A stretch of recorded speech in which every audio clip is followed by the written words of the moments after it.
Saklap nito, kakabalik pa lamang ni Kai Sotto na injured kaagad. Frustrated na pahampas sa pintuan si Kai. Solid na sana sa depensa, nagpa-block party. Alamin sa videong ito kung malala nga ba ang injury ni Kai. Nagbabalik aksyon si Kai Sotto mga idol matapos magtamo ng ACL injury sa B-League. Kalaban ng kupunan ni Kai ang Koshigaya Alphas, ang team naman ng Ibaraki Robots. Kalaban dito ni Kai mga idol ang former teammate niya sa Adelaide 36ers na si Robert Franks. Just 8 seconds after the tip-off, hindi nag-aksaya ng oras si Kai Sotto. Tumira kaagad pero baldog yun. Pinaulanan kaagad ng Robots ng dalawang 3-pointers ang Koshigaya Alphas. 11-2 run for the home team. Hindi magandang sign para sa kupunan ni Kai. Naramdaman kaagad ng Ibaraki Robots ang presensya ni Kai Sotto sa pintura mga idol. Nakapagdala si Kai ng 2 block shots. Parang goaltending pa ang pagkakasupalpal dito ni Kai Sotto. Nagreklamo yung coach ng home team.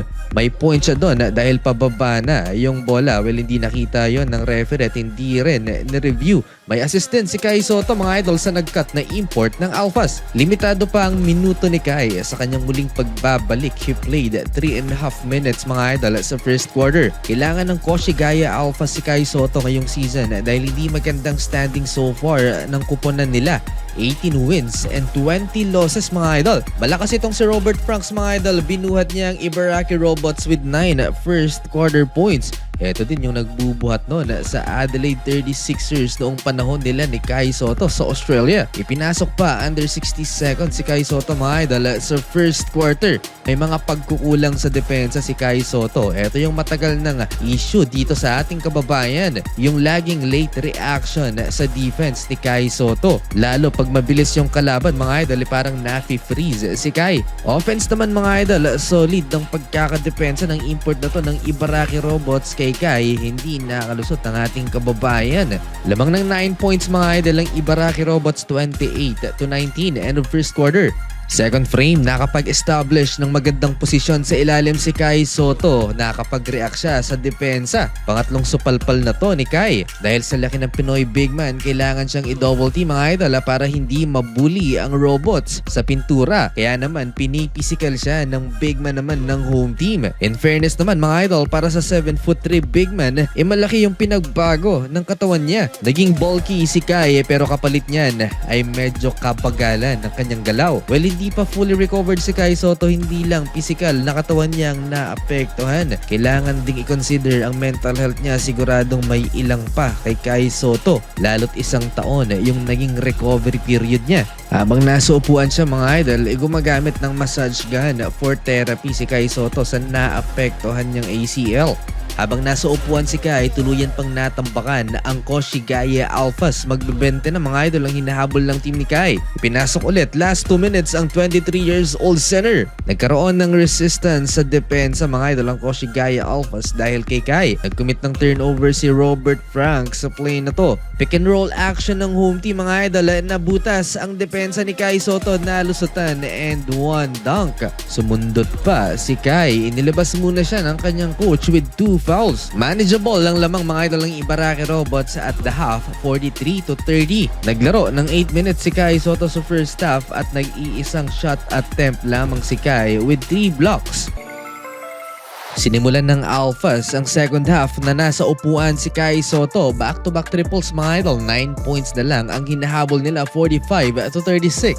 Naging maluwag yung depensa sa ilalim ng Koshigaya Alphas kaya nag-capitalize ulit sa pintura mga idol ang home team.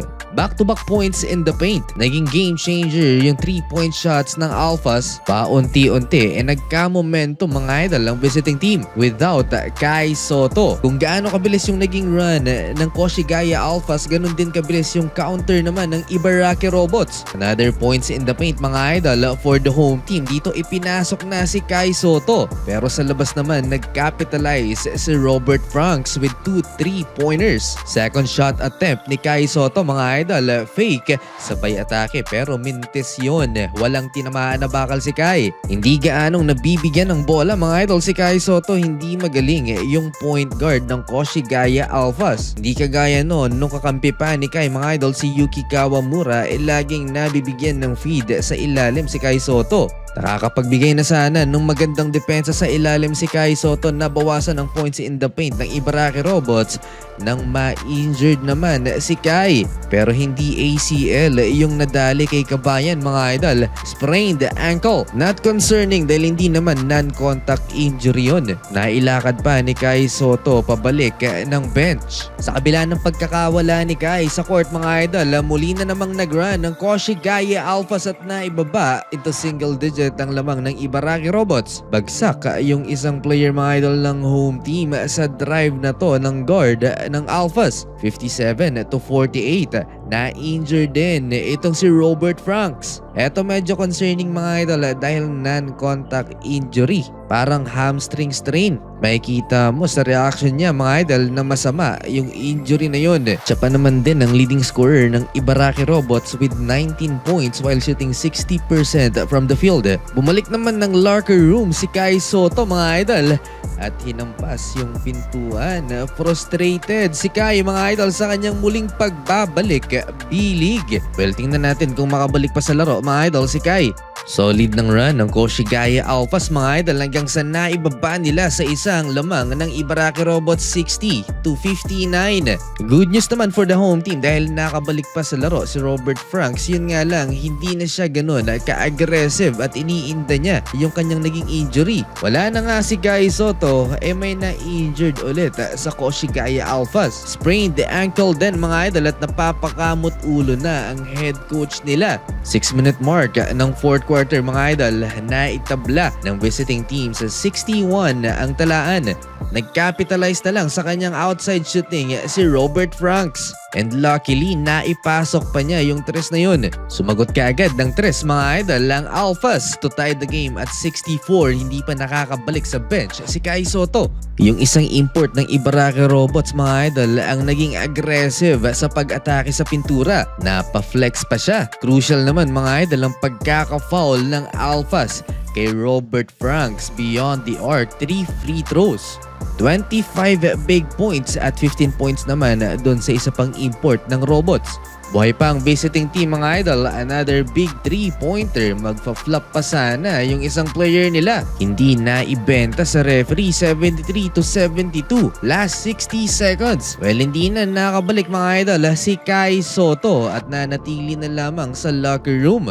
Hirap makalakad si Kai sa sprained ankle niya. Chance to take the lead mga idol at tumira ng tres ang Hapon pero nagmintis last 20 seconds. Foul game ang nangyari mga idol. May chance pa ang Koshigaya Alphas na maipanalo ang laban o dalhin sa overtime man lang at matagumpay nilang naitabla mga idol sa 74 ang talaan. For the win sana for the Ibaraki Robots pero naabutan ng oras OT.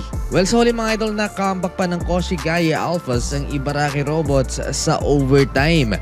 10 minutes lang nakapaglaro si Kai Sotto sa kanyang pagbabalik. No points pero may 2 assists and 3 block shots.